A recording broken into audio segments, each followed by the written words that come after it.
A federal high court sitting in Umuahia has ordered the federal government to pay the leader of the indigenous people of Biafra, Nnamdi Kanu, the sum of 500 million naira as damages following his illegal abduction and human rights abuse from Kenya.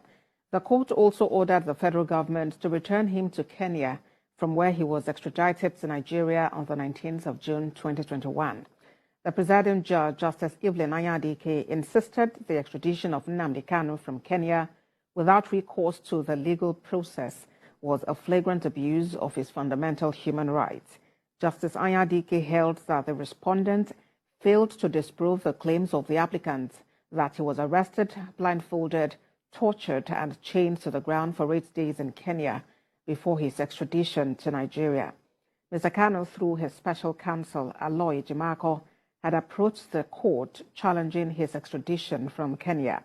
The court dismissed the federal government's objections to its jurisdiction and upheld all the reliefs sought by Kanu. We asked the court to restore Nnamdi Kanu to the status quo ante bellum, to his status as of June 19, 2021. And that prayer was granted. What it means is that the government is now required to take steps to restore Nnamdi Kanu to Kenya, or if they wish, to his country of second nationality, which is the United Kingdom. And then the next most important relief, as far as we are concerned, is halting his prosecution. So we are happy with the outcome, and we believe that this judgment today has strengthened the previous judgment of the Court of Appeal on 13th October. Anybody standing in trial or coming to try me is a terrorist. That's what their law says. Section what? As simple as that. Section 2, subsection 3F of Terrorism Prevention and Prohibition Act. That's what it says. Any court considered to try me is committed an act of terrorism. Yes. Very clear. You cannot violate a treaty that Nigeria entered into and then come to try that very person. Is not done anywhere in the world. So you must be aware of that. So that is why there is all these ridiculous delays. That is what Supreme Court said. I did not jump bail. My home was invaded. They came to kill me and I survived. They came to Kenya to kidnap me, brought me back to this country and seeking to try me, which the law says cannot happen. You cannot violate a treaty that Nigeria entered into and then hope to stand on that illegality to conduct a trial. Is not done anywhere in the world. I'm having in my case. So, the big story that's lighting up the airwaves and social media right now, there's a claim flying around that our federal government has bowed to intense pressure and deported Nnamdi Kanu back to Kenya. But here's the reality. After checking court records, credible news agencies, and official statements, there's no verified proof this has happened. What we do know, Kanu is undergoing a high-stakes trial in Nigeria. He has been in custody, his defense team has been under strain, and there have been multiple hearings and delays. The court recently adjourned his case again because the defense said they did not yet have all the required documents. So what we see is legal drift, not a sudden deportation. Now, while you're watching this, please like this video and subscribe to the channel so you get every update. I'll keep watching this story closely for you. Those viral posts claiming deportation feature bold headlines and dramatic visuals. And for many people, that means this is happening. But when you dig into trusted sources, none report Kenya receiving Kanu from Nigeria. None report the Nigerian government confirming it. What this looks like is a fast-spreading claim built on hope, speculation, or perhaps agenda, but not on concrete proof yet.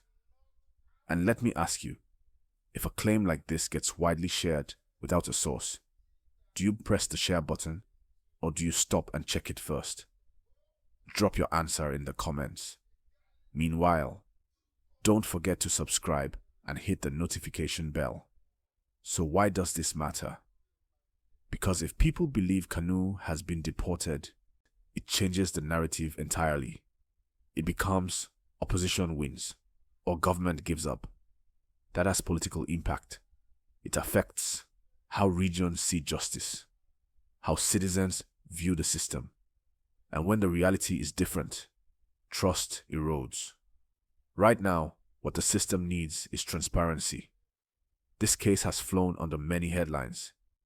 Extradition from Kenya in the past, questions about his legal rights, long delays in court.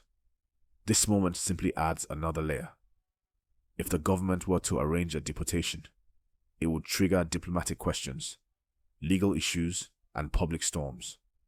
The fact no trusted agency is reporting that shows how serious the claim should be treated.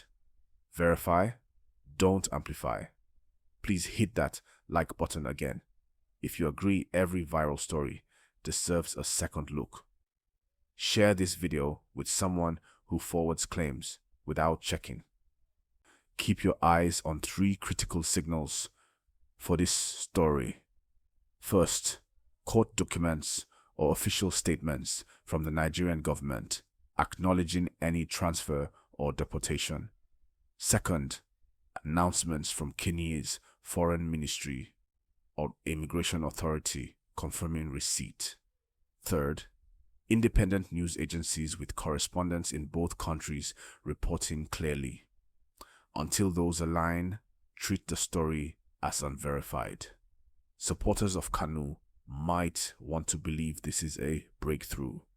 Some critics might spread it to damage his image or build distrust in the system. Either way, misinformation helps nobody. The more we base our views on facts, the better. If you're watching and you believe in fair justice and correct information, please like and subscribe now. Looking ahead, if no deportation happens, the story will shift back to court proceedings. His defense team struggles and questions of fairness. If a deportation does happen, that will be huge. And we'll break it down here. But for now, the main story is legal process, delays, and unverified rumors. Let me ask you again. Would you rather be first to share a story or first to check it? Comment below. I'll check first or I'll share now. And tell me your thought. To wrap up, the headline says, FG bows to pressure, deports Nnamdi Kanu back to Kenya. But the facts show no public confirmation of this. The trial continues, legal complications are ongoing, and verification is missing. This means caution is required before accepting or sharing the claim. Now, when you look closely at how extradition and deportation actually work between Nigeria and Kenya, it's not a simple, overnight affair. Both countries are members of the Commonwealth and follow established legal frameworks for international transfers of suspects. This means, for a deportation to happen legally, there must be a court order, diplomatic paperwork, and official confirmation through both justice ministries. None of that can happen quietly or secretly without international notice.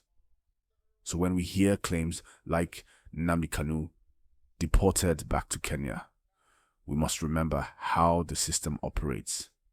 Even if there was pressure from international communities or political actors, the Nigerian judiciary still holds the key. They have to complete due process, and that process is ongoing. Now, one thing people often forget is that the Nnamdi Kanu case is not just about one man. It's about how Nigeria treats justice, how the law is applied equally, and how the government manages internal and external pressure.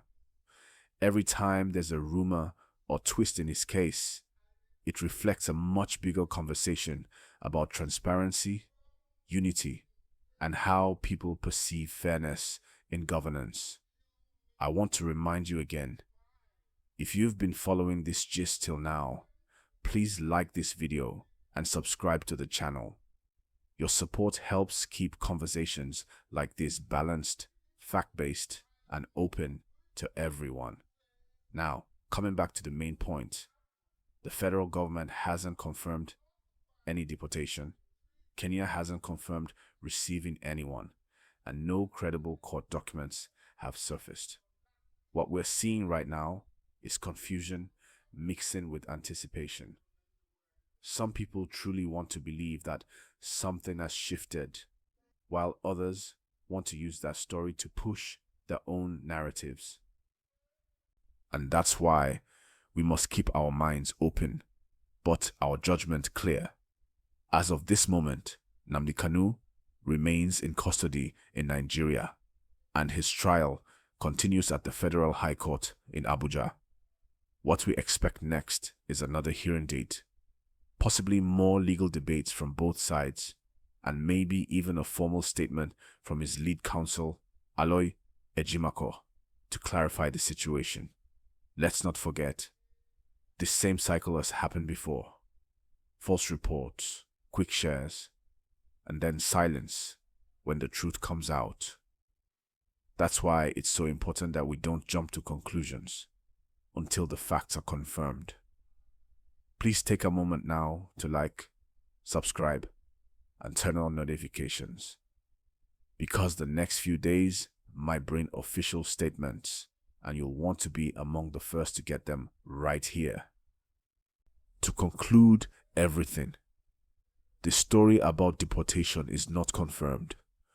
What's happening is a lot of tension around his ongoing trial, but there's no evidence of any transfer to Kenya. Until there's official proof, we stay calm, stay informed, and keep watching developments closely. Thank you for watching till the end. Remember, always check before you share. Stay respectful, stay hopeful, and stay tuned. This is one story that's still unfolding. And when the truth finally comes out, you'll hear it here first.